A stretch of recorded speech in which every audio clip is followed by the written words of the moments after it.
All right, what's up, everyone? This is Pat here from the Hoffman Estates Park District back again. We are joined by my cousin, Paul Arnold, tonight. We are doing our first ever interview on card collecting, and kind of what my goal was tonight was to talk to Paul about, he's actually somebody who got me started in the hobby, or was one of the people that I was very early on and very young, and we started in this hobby, but he got started on it early with me. He didn't do it over the last 10 years, 15 years or whatever, and he's just recently in the last 6 months gotten back into it. So I thought it'd be kind of fun to get his perspective on the hobby now versus what it used to be when we were riding our bikes to a gas station to get a pack of cards, where it's not like that anymore. So I just wanted to bring him on to give that point of view, because I think that's a lot of people nowadays. And I think this is one of those years where there's a lot of people coming back into this hobby, and it's growing at a rapid pace this year. So yeah, I mean, I think just to explain a little bit too, like him and I did this growing up, obviously with The Last Dance going on right now.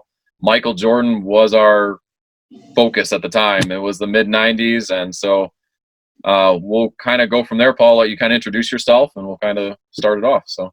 Sure. Yeah. Thanks for having me on. I appreciate it. Kind of as Pat said, we were collecting a long time ago. I mean, I think I started, it must have been about 8 years old maybe. And kind of, I know there's some questions I'm going to be answering, so I won't go too in depth, but I did jump back in here about 6 months ago into collecting cards, and kind of now it's kind of reverse roles with Pat kind of guiding me a little bit here back into the game, because I really had been out for a while. So, yeah. So, Paul, my first question for you is, you did mention in your intro a little bit about what age you started collecting. So maybe just talk a little bit about how you kind of got started into collecting, because I don't even know if I know the true story of what got you into collecting, who got you into collecting. I just remember coming over to your house, and I'd bring my binders over, you come over to my house, and I think we were just trying to take each other's Jordans half the time, or trying to take friends' Jordans. So yeah, maybe just expand a little bit on that, or a quick story about collecting as a kid.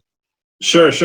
Yeah, it kind of like you said. I mean, we grew up in the 90s or the late 80s, early 90s, and Jordan was everything to us. We grew up in Illinois, and so that's all we watched as far as, basketball, and always playing out in your driveway, playing basketball in my driveway. And I think it was around third grade, when I started noticing card packs at a grocery store or a gas station, and when I'd be with my parents, and I'd ask if I could get one, and I'd get one, and then I just started going from there. And I was pretty big into baseball as well, and that was at the time maybe a little bit bigger as far as cards. And so I was playing a lot of baseball, so I started collecting as many baseball cards as I could, specifically probably Ryan Sandberg, and still have all those. But then that parlayed into, as I grew a little older, I played more basketball and just kept on collecting. I probably started at 7 or 8 years old, and I'm a few years older than you. So yeah, when you got, around that age, I think you kind of caught on, and obviously we're big into basketball as well. And it just, we did it for quite a while. Yeah, it was fun. Well, I've told people during the earlier episodes too that I think we came in during that golden era where, and we'll talk about this a little bit, I'm sure, here a little bit further in the interview, where it's a big money thing nowadays with card collecting versus when we were growing up. It truly was for the love of card collecting. And, I think that's a passion that's been lost a little bit amongst a lot of people, but you're seeing more and more of those people come back. But it was a lot of people coming back in the hobby were in it for that at some point. So yeah, and I mean, just on the baseball subject too, like, yeah, I, for some reason growing up, never got into, I just played basketball my whole life. So, I never played a lot of other sports where you were that multi-sport person. And that's where most kids are probably, if you played baseball, you probably collected baseball cards. I just didn't. I was playing basketball all the time. So I just, I've done a little bit more baseball in the last couple of years, but I'm definitely not a true hobbyist when it comes to that. And that's probably what most people think of when it comes to collecting cards. So, all right, with that, and I know, with this next question, I'm interested to hear your answer, but what was your favorite card you had as a kid, and do you still have it? Man, that's a good question. Being that it's, you kind of mentioned in your intro that I stepped away from card collecting for a while. I don't know at what age, maybe somewhere around 17 or 18 when I started, getting ready to go to college, and then really didn't jump back in until 6 months ago. So my collection sat literally for 20 plus years, and through a lot of moves and stuff. And I did lose some things that I wish I hadn't, specifically a larger collection of Jordan cards, which is unfortunate. No Jordan rookies in there though, right? Hope not. There might have been, but that anything Jordan would have been my favorite card as a kid. So I have a few left. I don't have the bulk, and so that's unfortunate. But now that I'm back in, I may try and start up again a little bit, and obviously have a different view at this point as to the collecting. And yes, you're that age-old story of like where a lot of us are. Which I mean, I've had cards lost over the years where, and I'll probably chime in here on this, but any kids out there watching this, take care of your collections, because I was the same way too, where it's like, I'm trying to teach my kids that now. Like, I mean, Mason and Bryce have binders, and trying to teach them the value of it. And we knew the value of it, but it was like somewhere in that time, once we got old enough into sports and high school, and you're not collecting as much for some reason. That was like everybody during that time, and you kind of forgot about it. And granted, yes, there's not a ton from the 90s that was ever worth a ton, because there was so much produced in the 90s. And I think that's where the card industry had its, I guess we'll call it a bottoming out of the market before it's kind of resurged now. But it's been interesting to see just, if that advice for kids is just, understand that, take care of your stuff and make sure you don't lose it. 'Cause there's a lot of stuff over the years I wish I still had that I'm like, gosh, I just let that get away. So, it's funny how, times have changed too, and the hobby keeps evolving. Obviously, back when we were kids, we were collecting a lot. Like you said, it was kind of a bottom out because everything was kind of mass produced. We didn't know that at the time. So no, we just thought it was great. We got all these cards. Yeah, we had a lot of fun. It was easy to get. It was, well, not easy. It was easier to get Jordans. But then, when you look back, even back to our parents' time, they were collecting baseball cards mostly and using them in bike spokes and things like that. So people didn't really know, the value of what things could be. And obviously that's changed now. So I know we'll lead into that here in some other questions, but. Yeah. So I guess it kind of leads into my next question. Knowing what you know now, and if you could time travel back and confront we'll say your 10-year-old self, what are you telling your 10-year-old self from the perspective today? Again, no, and that's hard and maybe it's easier nowadays for 10-year-olds, but the value of these cards are there, whether it's now or in 10, 15, 20 years. You kind of mentioned how they were mass produced for a little while. So back then, some of the cards we had aren't as valuable, but in the hobby nowadays, it's that they're smaller print runs, and you have a different variations of cards that are worth more or worth less. And so I would have told myself just to hold on to them, take care of them, like you were saying earlier, like keep those Jordans safeguarded, and the certain ones, some of the baseball rookies that are really old, and that would probably. I'll give a shout out to a Wisconsin-based company, Slab Stocks, which I think you've heard of. They're on Instagram. They do a really good job with the investment part of the hobby, and so if anybody's looking for a good group to follow, they're really good. There's some other ones up and coming too, but one of the things we talk about too is the value of, you kind of look at it as like a stock market and the value of your portfolio. And I know they did it, and I can't remember what card they did it on, but if you would have invested the same amount of money into a certain card, and I can't remember the card, I apologize, and then invested into what was going to be the best performing stock over the last 10 years, you would have made, I think it was like 30 to 50% more or something like that, more on the card versus that stock in the stock market. So it's kind of cool to see that it does hold its value. I mean, it is a kind of a gamble, which we'll talk about a little bit too, and to, trying to predict who's going to be good. And I know one of your favorite players being in Milwaukee is, and right outside Milwaukee and being a Bucks season ticket holder, you're a Giannis fan, and we've seen those prices, and that was just from 8 years ago, and his stuff has skyrocketed, being the best player in the league now, and arguably probably could have, if the season ever starts up again, a NBA championship this year. So, do you know the reason? You may not know the answer to this. Why did you stop collecting? Like I said, I guess I didn't have a real reason. I think I just it was basically when I was starting to head to college. I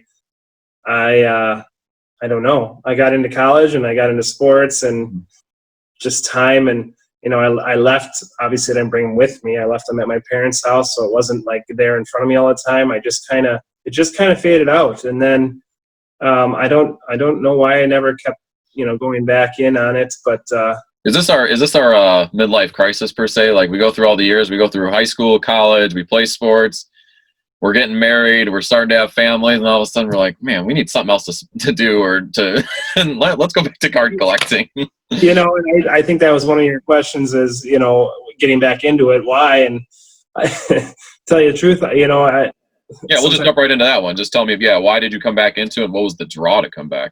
Yeah, well, to be honest, I guess it's here in the Midwest, it can be long winters, so you'll be stuck inside quite a bit. And, I needed something to pass my time. I kind of stay up a little bit later than most of my family now. And so I'm looking for something to do, and I'm always watching basketball when it's on. Always watching basketball. Any game and every game that's on, I can watch. And as you mentioned, I am a Bucks season ticket holder. I got in the year Giannis was a rookie, not knowing, obviously, it just so happened. And so I've kind of now, I grew up a Bulls fan, and I'm still a Bulls fan, but I'm definitely a Bucks fan following Giannis at this point, and excited for what the team could have and hopefully still can do this season as well. Yeah, and I mean, I'll even add to that too, and and I would say we're two of more of the purest people that are around, where we're not truly in it for financial gain. And I think we'd both be lying if we said some of the stuff we buy or invest in isn't for financial gain. So I'll just be honest with people. Sometimes and the financial gain from our perspective is more of, and this is the difference, like we're not in it to make money. We're more in it, like usually when I'm trying to flip a card, it's because I want to buy something better, or I want to, build my own personal collection a little bit more and reinvest into that hobby that I'm doing, not just, hey, I just want to make money. That's all I'm doing. And there's a lot of those people in this hobby, but I know a lot of the stuff where you're reinvesting a lot of your money all the time, and you've gotten in other breaks, and hey, I'm going to collect these cards, invest in these, hold on to these guys. It is really kind of a competition based. And I guess Jordan said it really well the other night during Last Dance, which were my favorite 2 episodes last night, or even in his earlier ones, where it's just he just competes at everything, and it's that it's trying to figure out who that next great person is going to be. You're right. You're exactly right. It can kind of be a competition. I've been a competitive person my whole life in sports and anything really. And so I always wanted to have a really good collection of whoever I was going after or whatever it was. As far as the financial side, it's not necessarily cheap nowadays. Especially not this year. At least not this year, especially for me jumping back in only 6 months ago. This is definitely maybe the wrong year to jump in, but you should have came in like 3 years ago. You'd have been good. You could have bought quadruple what you're buying this year. So, but saying that also, where we get to follow Zion and John Morant and players like that, which is super exciting. And so, I definitely turn cards or flip cards or packs, but it is to try and build a collection of maybe Giannis's, and I'm really big into Luka Doncic as well right now. And I would argue to say with that one that even with the Zion explosion this year, I'd still say Luka's probably the safer bet right now for long term, because you never know with Zion. Being a Duke fan, I know the injuries that have come, and who knows with him. So I just sometimes all the hype sometimes can ruin somebody. So it's interesting to Luka was not as hyped, and he's lived up to it. Probably could have been MVP this year as well. So he's right there. He's for real. He's for real and not going anywhere. That's for sure. Hopefully Zion isn't either. I mean, his cards right now are it's hard to say, but it feels like they're peaking at a level for value that, well, I think it's unheard of for a rookie. And even though honestly, I don't know if we'll ever see this again. Who knows? Maybe one more time in our lifetime. Just there's no prospects right now in the horizon. I mean, I know some of the guys that are coming in the next 3 years. This Jonathan Kuminga guy, this says like the next LeBron. So Kuminga, I think his name is, or whatever. But I mean, it's just interesting to see that Zion wasn't even that hyped coming out of high school. He wasn't even ranked number 1. RJ Barrett was. And most people forget that. RJ Barrett was number 1 all year. Zion comes in last minute, goes to Duke, same school. Yeah. And all of a sudden, the number 1 player in the nation is number 2 on his team, just based off of when they played in Canada that summer, and Zion's dunking from the free throw line and blowing up Twitter. So, yeah, it's kind of crazy. It's just it's just interesting, that financial part. It is a big piece to it. And, like I said, I would never lie to anybody. Said some of the stuff, yeah, I use it to make money, but I'm also using it to reinvest into my stash that maybe I can give to my kids one day. And I guess the funniest part about this whole thing is I don't want to be that guy one day that missed out on, I could have had a Michael Jordan rookie, or I got rid of those Michael Jordan rookies. Like, I mean, there's certain stuff every year. I'm just keeping a little bit of some of these guys. So it's like, okay, if one of these guys turns out to be the next Michael Jordan or the greatest player ever, I'm going to make sure I have one of that person's rookie cards. So You can say it right now. You don't have any Giannis rookies, do you? I do not. So that's that was a year when I was just coming back and I wasn't buying as much that year. And Giannis was not on the radar for that year. I mean, honestly, that was the year after Kyrie, and I can't even remember who the rookies were. Because I think Kyrie was the 11 draft, but I don't remember who 12 was. But I mean, like I said, you would have thought Kyrie was going to be one of the best players, coming out. I know I collected some Kyries in 11, but yeah. Anyway, so you kind of mentioned it a little bit, but maybe talk about what is your favorite card, of Giannis being your favorite player right now, or Luka that you actually own. Well, I actually recently hit this Giannis. It's a gold hoops rookie. See, I didn't even prop him to bring the prop, so that's good. Yeah. Sorry for the glare, but this is the only rookie card I own right now, and I hit it in a break of sorts. We'll give a shout out to Indie Card Exchange, Jake and Andy, which I give a shout out to all the time, but they do their own resale product, which is really good, and that's where Paul got that, and that's a great card to have. So yeah, it is. So I'm excited for that. That's the only rookie Giannis I have, and they're so expensive now that it might be the only one I have for a long time. We'll see. Yeah, Paul and I were talking the other day about Giannis's. We talked about Prism in one of the earlier episodes as well, but Giannis had a Prism, which we haven't talked about grading yet. That's one of my future episodes, and the two companies that grade. But one of the highest grades I've ever seen on a Giannis Prism, and what was that at? What was that bidding at on that? No, remember that Giannis Black Label, the Prism? Oh, yeah. What was the bidding on that? What was it at? Like 30 grand or something? 30 grand, I think it was. Yeah. It's crazy. So my next kind of leads into my next question with the big money stuff. But if money was not an object and you can buy one card, what are you going after? Well, I got to say that the 86, 87 Flair Jordan rookie, I'd want a 10, a pro. Card.